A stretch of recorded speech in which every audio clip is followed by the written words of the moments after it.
জমিন যার, আসমান যার, আইন চলবে তার, বিধান চলবে তার। আল্লাহর জমিনে অন্য কারো তন্ত্র মন্ত্র চলতে দেওয়া যাবে না। আল্লাহর জমিনে অন্য কারো তন্ত্র মন্ত্র চলতে পারে না। আমরা যার গোলাম, একমাত্র তার গোলামি করব, শয়তানের গোলামি করব না। ঠিক কিনা বলেন? সম্মানিত হাজিরিন, এই কারণেই আল্লাহ রাব্বুল আলামিন কোরআনে মাজিদের মধ্যে বলেছেন, ওয়াইদা কুরিআল কুরআনু ফাসতামিউ লাহু ওয়া আনসিতু লাআল্লাকুম তুরহামুন। ও নবী বলে দেন, তোমাদের সামনে যখন কোরআনে কারীমের তেলাওয়াত করা হবে, তোমরা চুপ করে কান লাগিয়ে কোরআন শোনো। তোমরা যদি চুপ করে কান লাগিয়ে কোরআন শোনো, আল্লাহ বলে আমি তোমাদের উপর রহমত নাজিল করব। আল্লাহু আকবার। কোরআনের তেলাওয়াত শুনলে রহমত নাজিল হয়, আর কোরআনের তেলাওয়াত শুনলে আল্লাহর সাথে সম্পর্ক হয়। ঠিক কিনা বলেন? অন্য আয়াতে আল্লাহ রাব্বুল আলামিন বলেছেন, ওয়া ইযা তুলিয়াত আলাইহিম আয়াতুহু যাদাতুহুম ঈমানা। কোরআনে মাজিদের তেলাওয়াত শুনলে ঈমান বৃদ্ধি পায়। আজকে বাংলার জমিনের লক্ষ লক্ষ মুসলমান কোরআনের তেলাওয়াত শুনে তারা গান শোনা বাদ দিয়ে দিয়েছে। এখন আর বাংলার যুবকেরা গান শুনতে চায় না। ঠিক কিনা বলেন? আগে বাংলার যুবকেরা অমুক তমকের গান শুনতো, এখন তাদের মোবাইলের মধ্যে কারো গান নাই, কোরআনের তেলাওয়াত আর ওয়াজ। এই বিষয়টা বাংলাদেশের কারো কারো কাছে বেশি ভালো লাগে না। ওই দিন দেখলাম টেলিভিশনের মধ্যে একটা টক শো হচ্ছে, একজন বলতেছেন, আগে দেখতাম বাপ দাদার আমলে গ্রাম বাংলায় কত সুন্দর যাত্রা হইতো, মঞ্চ নাটক হইতো, সার্কাস হইতো, পালা গান হইতো, জারি গান হইতো। এগুলো এখন আস্তে আস্তে সব হারায় গেছে। পিছের থেকে একজন বলে কি, স্যার আপনি জানেন না কেন হারাইছে? বলে কেন? কয় সব মোল্লারা খাইছে। কারা খেয়েছে? সব মোল্লারা খেয়েছে। বলে এত পরিমাণ ওয়াজ মাহফিল বাড়ছে, এখন আর মানুষ গান শুনতে যায় না।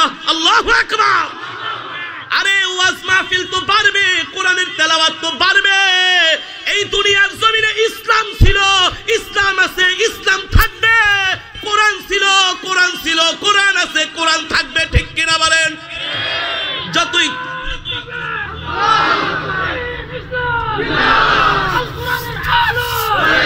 জোরে জোরে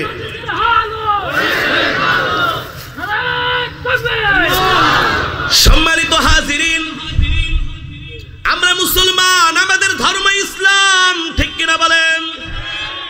মাছ যেমন পানি ছাড়া বাঁচতে পারে না, মানুষ যেমন অক্সিজেন ছাড়া বাঁচতে পারে না, ঠিক মুমিন আল্লাহর কোরআন ছাড়া বাঁচতে পারে না।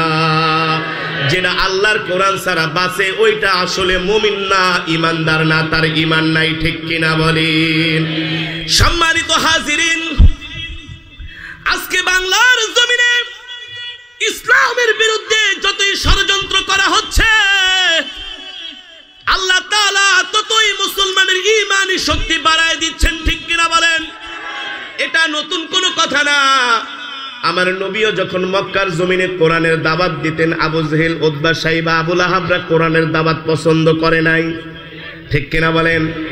আমার নবী মাঝে মাঝে চিন্তায় পড়ে যেতেন, টেনশন করতেন, মন খারাপ হয়ে যেত। আল্লাহ রাব্বুল আলামিন আমার নবীকে সান্ত্বনা দিতেন, ও বন্ধু আপনি চিন্তা করবেন না, টেনশন করবেন না, পেরেশান হবেন না, দেখবেন শেষ পর্যন্ত আমি আল্লাহ আপনাকে বিজয় দান করব। আল্লাহু আকবার। জোরে বলেন আল্লাহু আকবার। আবু জেহেল, উতবা, সাইবা, আবু লাহাবরা এত চক্রান্ত করেছে, কোরআনের দাওয়াত বন্ধ করতে পারে নাই। ঠিক কিনা বলেন? এই কোরআনের জন্য আমার নবী তায়েফের ময়দানে কাফেরদের পাথরের আঘাত খেয়েছে, উহুদের ময়দানে দান মোবারক শহীদ করেছে। এই যুবক, তুমি আমি মুসলমান, আল্লাহর নবী এই কোরআনের জন্য রক্ত দিয়েছেন, এই কোরআনের জন্য দান মোবারক শহীদ করেছেন, এই কোরআনের জন্য কাফেরদের শত অত্যাচার, নির্যাতন, জুলুম সহ্য করেছেন। এক মুহূর্তের জন্য আল্লাহর নবী কোরআনের দাওয়াত বন্ধ করে নাই। ঠিক কিনা বলেন? আমরাও সেই বিশ্ব নবীর শিষ্য। ঠিক কিনা বলেন? আমাদের উপরও যতই আঘাত আসুক না কেন আমরাও ইসলাম থেকে দিন থেকে এক চুল পরিমাণ দূরে সরে যাব যাব আরো জোরে বলেন যাব যতই হুমকি ধামকি দেখাক না কেন কোরআনের দাওয়াত বন্ধ হবে না হক কথা বন্ধ হবে না হক কথা বন্ধ হতে পারে না উলামায়ে দেওবন্দের সন্তানেরা ফাঁসির কাস্টে ঝুলবে হকের পক্ষে থাকবেই থাকবে ঠিক কি না বলে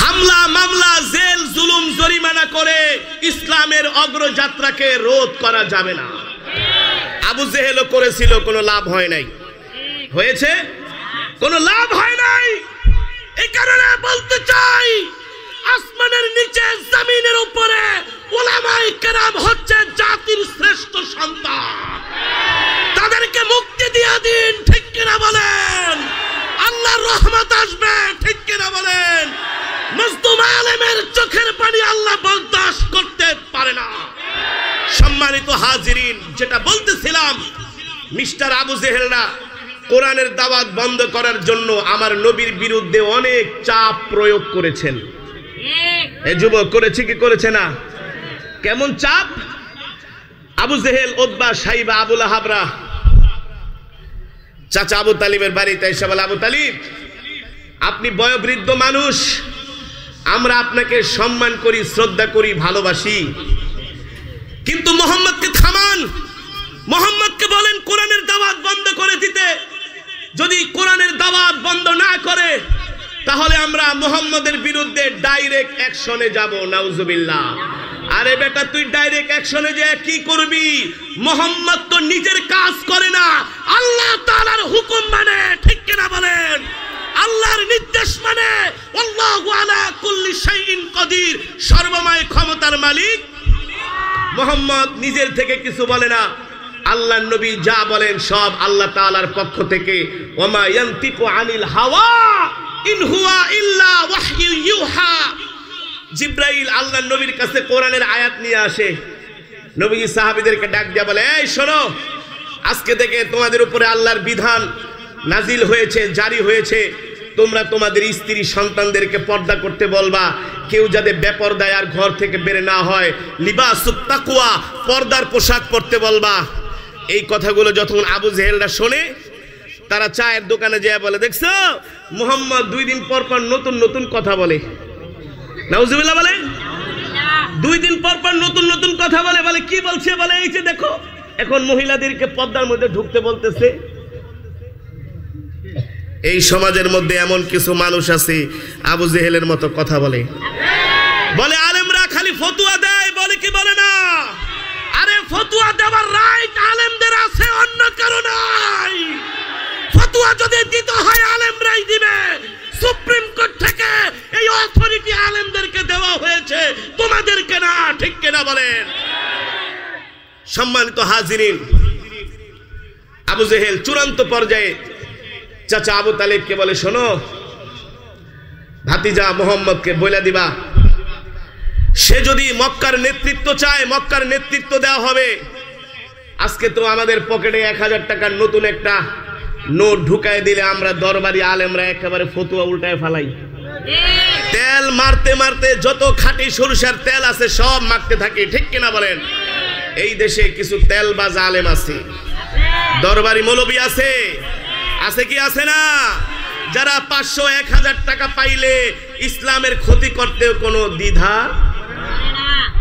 আছে আরেক দল হক্কানি আলেমও আছে কিয়ামত পর্যন্ত থাকবে চিন্তার কোনো কথা বলে না চিন্তার কোনো টেনশন নাই কোনো চিন্তা নাই আল্লাহর জমিনে আল্লাহর দ্বীনকে আল্লাহ টিকায় রাখবে একদল হক্কানি আলেম এই দুনিয়ার জমিনে থাকবে কিয়ামত পর্যন্ত ঠিক কিনা বলেন তাদেরকে শত চেষ্টা করেও কোনো কিছু করেও তাদেরকে মিটানো যাবে না ওয়াদা কার জোরে বলেন কার আমরা সেই হক্কানি আলেমের সাথে থাকতে চাই আর জোরে বলেন থাকতে চাই চাই। আল্লাহ কবুল করুন বলি আমিন। সম্মানিত হাজিরিন, আবু জেহেল বলে, শোনেন আবু তালিব, ভাতিজাকে বলবেন মক্কার নেতৃত্ব দিয়ে দিব, বড় নেতা বানায় দিব, যদি সুন্দরী কন্যা চাই সব ভাতিজার বাড়িতে দিয়ে আসব, যদি সম্পদ চাই সব সম্পদ দিয়ে দিব, কি চায় তার বিনিময়ে কোরআনের দাওয়াত বন্ধ করতেই হবে। নাউজুবিল্লাহ, জোরে বলেন নাউজুবিল্লাহ। এই কথা বলে আবু জেহেল চলে গেল। রাত্রবেলা পয়গম্বর বাড়িতে আসলেন। রাত্রবেলা পয়গম্বর বাড়িতে আসলেন। চাচা আবু তালিব আল্লাহর নবীকে ডাক দেয়া, মুহাম্মদ তালহিনা ইজলিস হুনাক, ও আমার প্রিয় ভাতিজা তুমি আমার পাশে বসো, তোমার সাথে আমার কিছু মোস্ট ইম্পর্টেন্ট কথা আছে। সরকারে দো আলম বললেন, চাচা কিসের কথা? বলে, ভাতিজা আজকে রাত্রে আবু জেহেল সহ মক্কার বড় বড় লিডারেরা আমার বাড়িতে এসেছিল। আবু জেহেলদের কথাবার্তার সাইজ আমার কাছে ভালো মনে হয় নাই। আবু জেহেলদের কথাবার্তা আমার পছন্দ হয় নাই। পয়গম্বর বলে, চাচা আবু জেহেল কি বলেছে? চাচা আবু তালিব বলে, ভাতিজারে আবু জেহেল কি বলেছে এই কথা যদি আমি তোমাকে বলি, তুমি তো সেই কথা কোনোদিনই মানবা না। সরকারে দো আলম বলেন, চাচা কি বলেছেন একবার বলেন, আপনার মন খারাপ। আম্মুর রাজুলি সিনু আবি, চাচা বাপের মতো, ঠিক কিনা বলেন? কলিজার টুকরা বিশ্বনবীর বাবা মায়ের পেটে থাকতেই ইন্তেকাল করেছেন। এতিম নবীকে চাচা আবু তালিব বাবার ভালোবাসা মায়া দিয়ে লালন পালন করেছেন। এক মুহূর্তের জন্য চাচা আবু তালিব আমার নবীকে কোনো সময় ছেড়ে যান নাই। যেখানে গিয়েছেন আমার নবী হাত ধরে ধরে নিয়েছেন। আল্লাহু আকবার। এত ভালোবাসতেন চাচা আবু তালিব আমার নবীকে। সরকার দো আলম বলে, চাচা আপনি মন খারাপ করবেন না, বলেন বলেন আবু জেহেল কি বলেছে? চাচা আবু তালিব বলে, ভাতিজা আবু জেহেল বলেছে, তুমি যদি মক্কার নেতৃত্ব চাও তোমাকে মক্কার নেতৃত্ব দেওয়া হবে, তুমি যদি সুন্দরী কন্যা চাও তোমাকে সুন্দরী কন্যা দেওয়া হবে, তুমি যদি সম্পদ চাও তোমাকে সম্পদের পাহাড় দেওয়া হবে। চাচা এতগুলো অফার আমাকে দিয়ে গেল, এর বিনিময়ে তারা আমার কাছে কি চায়? চাচা আবু তালিব বলে, এর বিনিময়ে আবু জেহেল বলে, তুমি তোমার কোরআনের দাওয়াত বন্ধ করে দাও। বলেন নাউজুবিল্লাহ, আরো জোরে বলেন নাউজুবিল্লাহ। আল্লাহ নবী বলে, চাচা আপনি আবু জেহেলদেরকে বলে দিয়েন, লাম্মা রাআল কমারা ইয়ামিনি ওয়াশ শামসা শিমালি, ও চাচা এক হাতে যদি আমাকে চন্দ্র দেওয়া হয় আর এক হাতে যদি আমাকে সূর্য দেওয়া হয়, আমি মুহাম্মদ এক সেকেন্ডের জন্য কোরআনের দাওয়াত বন্ধ করব না। আল্লাহু আকবার। মুসলমান কি ছিল আমার নবীর ঈমান। এবার সরকার দো আলম বলে, চাচা আপনি যেই কথা বললেন এটা তো আবু জেহেলের কথা, আপনি কি বলেন? আপনার ওপিনিয়নটা কি? আপনার ডিসিশন কি? আপনি কি বলেন, আমাকে আমি কি করব? সরকার দো আলমের এই কথা শুনে, ও মুসলমান, চাচা আবু তালিব কিন্তু কালেমা পড়ে মুসলমান হয় নাই। কালেমা পড়ে মুসলমান না হলে কি হবে? আল্লাহর নবীর সাথে চাচা আবু তালিব সব সময় আঠার মতো লেগে থাকতেন। আল্লাহু আকবার। আল্লাহর নবীর কোন ডিসিশনকে চাচা আবু তালিব কোনোদিন ডিনাই করে নাই, কোনোদিন নিষেধ করে নাই। চাচা আবু তালিব কালেমা পড়ে মুসলমান হয় নাই, কিন্তু আল্লাহর নবীকে সমর্থন দিয়েছেন। এই দুনিয়ার জমিনে এমন কিছু মুসলমান আছে কালেমা পড়ে মুসলমান হওয়ার পরেও ইসলামের বিরোধিতা করে, কোরআনের বিরোধিতা করে। করে কি করে না? নিজের মন মতো যেটা হয় বলে এটা খুব ভালো, আর নিজের স্বার্থের বিরুদ্ধে চলে গেলে আর মানতে চায় না, বলে হুজুররা মিথ্যা কথা বলে। এমন কথা বলে কি বলে না সমাজের কিছু শ্রেণীর মানুষ? কথা বলেন। সরকার দো আলম বলেন, চাচা আপনি আপনার সিদ্ধান্তটা আমাকে বলেন। চাচা আবু তালিব বলে, ভাতিজারে আবু জেহেল যতই আবল তাবল বলুক না কেন, আমার নির্দেশ হলো, আমার পরামর্শ হলো, তুমি কোরআনের দাওয়াত চালায় যাও, আমি তোমার সাথে আছি। আর জোরে বলেন আল্লাহু আকবার। সরকার তো আলম বলে, চাচা আমি কোরআনের দাওয়াত চালিয়ে যাব, আপনি আমার সাথে আছেন, কারণ কি? চাচা আবু তালিব বলে, ভাতিজারে, কারণ হলো তুমি দুনিয়ার কোন সাধারণ মানুষ নও, তুমি হলো আল্লাহর নবী। আল্লাহু আকবার। মক্কার কাফেরেরা মানুক বা না মানুক, তুমি আল্লাহর নবী, কোনো সন্দেহ নাই। আল্লাহু আকবার। সরকারে দো আলম বলে, চাচা আমি আল্লাহর পয়গম্বর, আপনি আমার সম্বন্ধে কি জানেন? বলে, অনেক কিছু জানি। কলিজার টুকরা নবী বলে, চাচা কি জানেন? বলে, অনেক কিছু জানি, দুই একটা বলেন। বলে, ভাতিজারে, তুমি যখন তোমার মায়ের গর্ভ থেকে দুনিয়াতে আসলা, দুনিয়ার সাধারণ নিয়ম হলো, কোনো বাচ্চা যদি মায়ের গর্ভ থেকে আসে, ওই মায়ের গর্ভ থেকে আসার পরে বাচ্চার শরীরের মধ্যে রক্ত থাকে, নাপাকি থাকে। কিন্তু ভাতিজা, তুমি যখন তোমার মায়ের পেট থেকে দুনিয়ার জমিনে জন্মগ্রহণ করেছো, তোমার চাচি তোমাকে আমার কাছে নিয়ে আসছে, তোমার চাচির নিজের মুখ থেকে বলছে তোমার শরীরের মধ্যে এক ফোঁটা নাপাক রক্ত ছিল না, এক ফোঁটা রক্তের কণাও ছিল না। কে যেন তোমাকে মায়ের পেট থেকে ধুয়ে মুছে পরিষ্কার করে দুনিয়ার জমিনে পাঠাইছে। আল্লাহু আকবার। আল্লাহ নবী বলে, আর কি জানেন?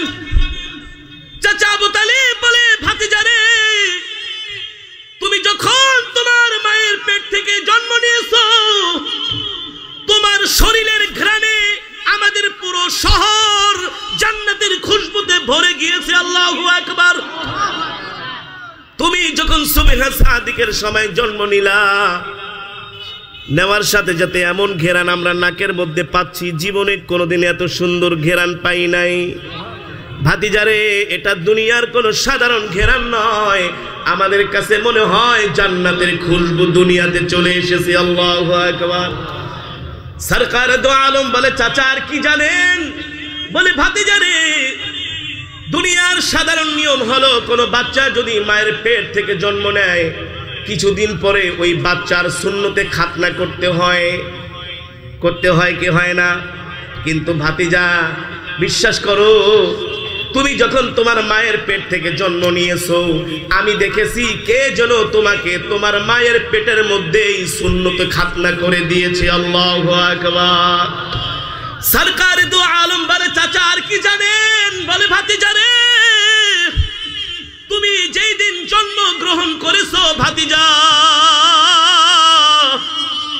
তুমি যেই দিন জন্ম গ্রহণ করেছো, রোম পারস্যের বাদশাদের রাজপ্রাসাদের 13টা পিলার একেবারে মাটির সাথে মিশে গেছে। এর কারণ হলো, দুনিয়ার জমিনে হক এসেছে, বাতিল দূর হয়ে যাবে, ঠিক কিনা বলেন?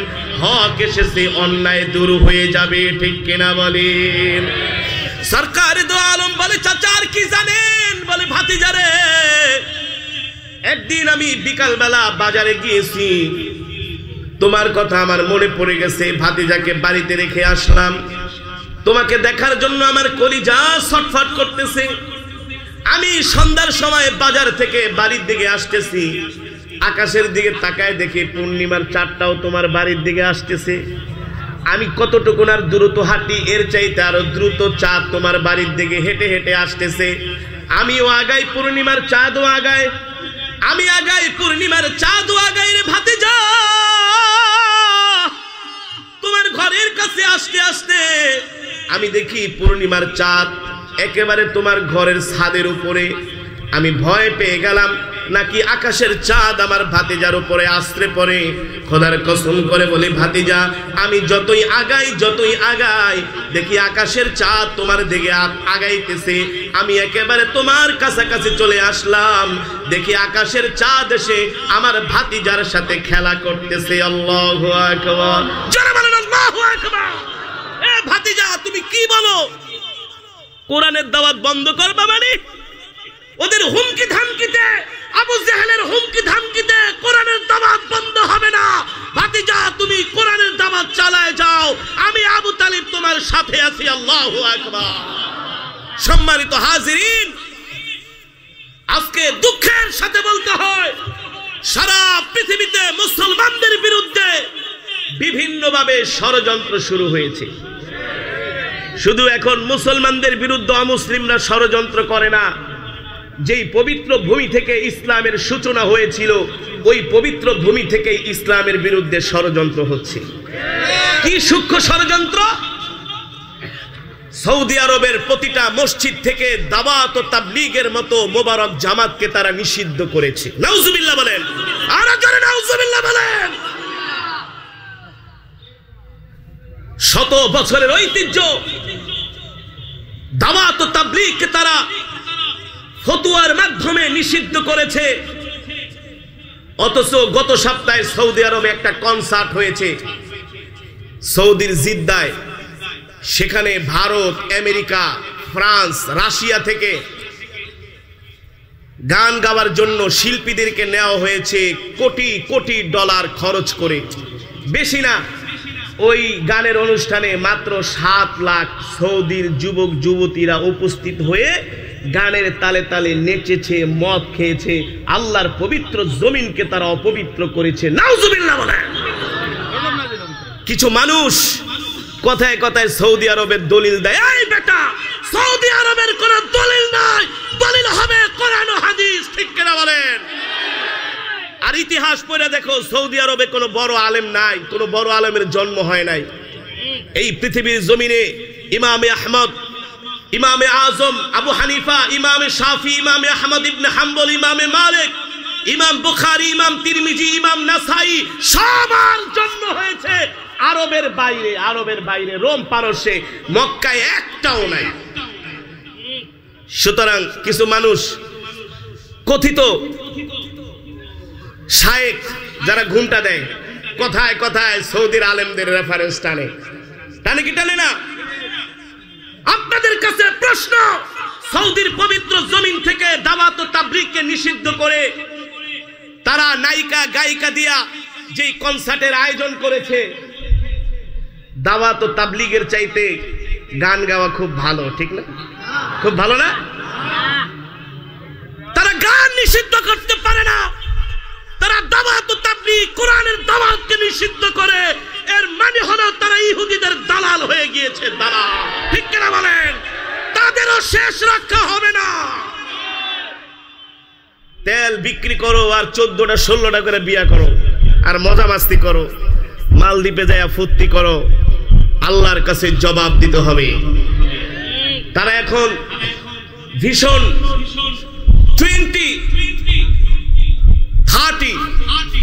2030 সালের মধ্যে তারা একটা প্ল্যান করেছে। সৌদি আরবে তারা বেশি না, মাত্র 350 সিনেমা হল বানাবে। কত? খোদ আমার কলিজার টুকরা নয়নের মণি যেখানে শুয়ে আছে ওই মদিনা শরীফে নাকি তারা 10টা সিনেমা হল বানাবে। ওই দিন সৌদি থেকে এক আমার ভক্ত ফোন করছে, হুজুর সব সময় আপনার কোরআন তেলাওয়াত শুনি, কাজে গেলে আপনার তেলাওয়াত শুনি, ঘুমাইতে গেলে ঘুম থেকে উঠা হুজুর কলিজাটা ফেটে যায়। বলি কি হয়েছে? বলে হুজুর সৌদির পবিত্র ভূমিতে এখন যা হচ্ছে এগুলা দেখে কোটি কোটি মুসলমানের হৃদয়ে রক্তক্ষরণ হচ্ছে, রক্তক্ষরণ।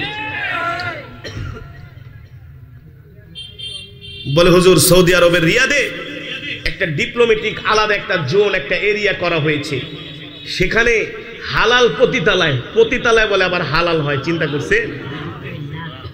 ওই শায়েক, ঘুমটা পড়া শায়েকরা ফতুয়া দিয়া দিয়ে এগুলাকে জায়েজ করতেছে। ওই যে কিছু খবিশ টাইপের আছে না, বলে আহলে হাদিস। এ বেটা, আহলে হাদিস আবার কি? আহলে হাদিস আবার কি? আহলে কোরআন রাসূলের সুন্নাহই হলো আমাদের মূল ভিত্তি। ঠিক কিনা বলেন? কথায় কথা আহলে হাদিস বলে, মূর্খ কোথাকার। ওই দিন এক মূর্খকে দেখলাম যে 5 কুলি টুপি ধরে টাইনা সিরা ফেলাইতেছে। এই মূর্খরাই ওই সৌদির MBS মোহাম্মদ বিন সালমান, ওকে নামের শুরুতে আমার মোহাম্মদ বলতো ঘৃণা লাগে। তাদেরকে এই সমস্ত 2 নম্বর মুফতিরা তাদেরকে প্রোটেকশন দিচ্ছে ইসলামের বিরুদ্ধে। ঠিক কিনা বলেন? সম্মানিত হাজিরিন, এ কারণে আপনাদেরকে বলতে চাই, ইসলামের উপরে, দ্বীনের উপরে আমাদের অটল থাকতে হবে, ঠিক কিনা বলেন? আল্লাহর জমিনে আল্লাহর দ্বীনকে বিজয় করার জন্য যদি জান লাগে জান দিব, মাল লাগলে মাল দিব, ইনশাআল্লাহ রাজপথ ছেড়ে যাব না, যাব না। দ্বীন ইসলাম, দ্বীন ইসলাম, ইসলামের শত্রুরা, ইসলামের শত্রুরা।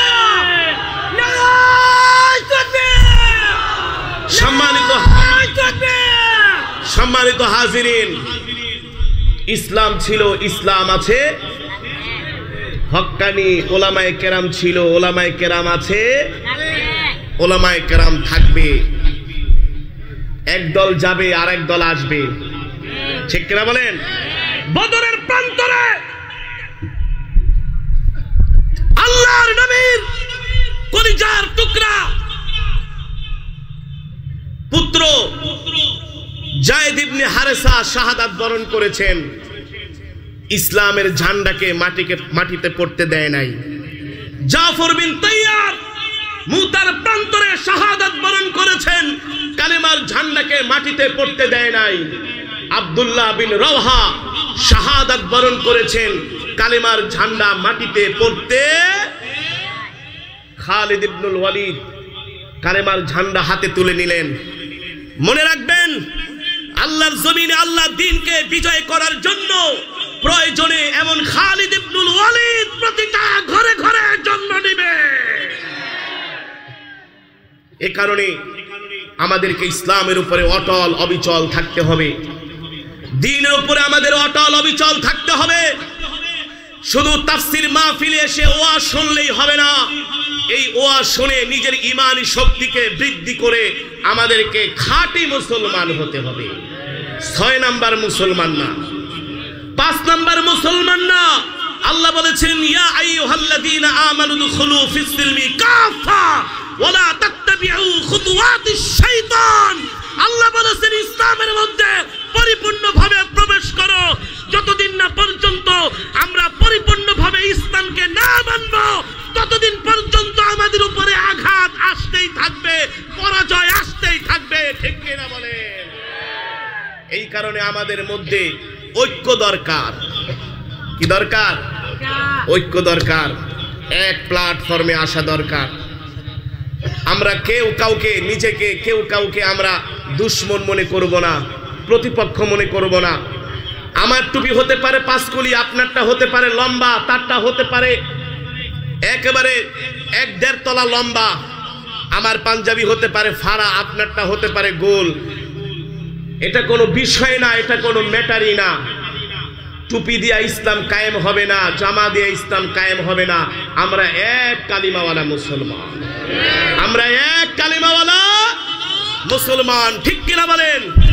আমাদের মধ্যে ছোট ছোট ইখতিলাফ, মত পার্থক্য থাকতে পারে, কিন্তু দ্বীনের সাথে আমরা এক। আমাদের মধ্যে কোনো বিভেদ নাই, ঠিক কিনা বলেন? আমাদের মধ্যে কোনো বিভেদ থাকতে পারে না। এই বিভেদ করতে করতে আমরা আজকে এই পর্যন্ত এসেছি। আল্লাহ আমাদের মধ্য থেকে বিভেদগুলো দূর করে দিন, বলি আমিন। চুনারুঘাটের এই বিশাল ইসলামী মহা সম্মেলনকে আল্লাহ কবুল করুন, বলি আমিন। এই সম্মেলনটা যারা করেছেন, কতটা ত্যাগ, কতটা কষ্ট, কতটা ঘাম, নির্ঘুম কতটা রাত কাটিয়েছে, এটা কিন্তু আপনারা জানেন না, খবরও নেন নাই। একজন মেহমান আসছে, তার সময় শেষ, আপনারা লাভ দিয়ে আবেগে দাঁড়ায় গেছেন। এত আবেগ আবার ভালো না, এত আবেগ ভালো না। বাংলাদেশের সবচেয়ে বড় সম্মেলন হয় আলামিন সংস্থা চট্টগ্রামে, সেখানে আজকে 6 বছর ধরে আমরা যাই। বাংলাদেশের সব যারা টপ লেভেলের বক্তা সবাই ওখানে যায়। একজনকে 30 মিনিট, 40 মিনিট, আধা ঘন্টা করে সময় দেয়। এই কারণে বক্তাও একটা বলছে আর আপনারাও লাভ দিয়ে উঠে গেছেন। পরিচালক যারা পরিচালনা করেন, তাদের একটা ডিসিপ্লিন আছে, একটা সময় আছে। সবাই কোরআনের কথা শুনতে চায়, শুধু চুনারুঘাটের মানুষ না, সারা বাংলাদেশের মানুষই কি শুনতে চায় কি চায় না? চায় না। এই কারণে সব জায়গায় কিছু কিছু সময় ভাগ করে করে দিতে হয়। আপনারা পরিচালকদেরকে স্মরণ নিয়ে আসুন, পরিচালকদেরকে আপনারা সহযোগিতা করবেন, তাদেরকে সমর্থন করবেন। এই যে এত বড় ইসলামী মহা সম্মেলন, এটা আপনাদের সমর্থন না পেলে, ভালোবাসা আপনাদের দোয়া, আপনাদের সহযোগিতা না পেলে এত বড় সম্মেলন করা সম্ভব। আপনারাই আসলে এই সম্মেলনের ফুল, আপনারাই কি এই সম্মেলনের সৌন্দর্য। আপনারা না থাকলে আমরা কাদেরকে কোরআনের তেলাওয়াত শুনাইতাম? আপনারা আল্লাহর মেহমান। আপনারা কার মেহমান? আল্লাহর মেহমান।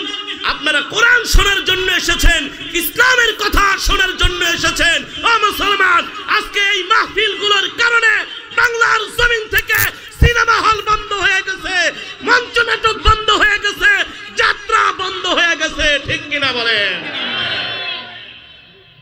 এই মাহফিলগুলোর মাধ্যমে আজকে যুবকরা গান শোনা বাদ দিয়ে দিছে। এখন আর ফাইটটা যায়, চিরা যায়, লোয়া যায়, খায়া যায়, এগুলো এখন আর যুবকরা কি, এগুলো এখন আর চলে না, চলে না।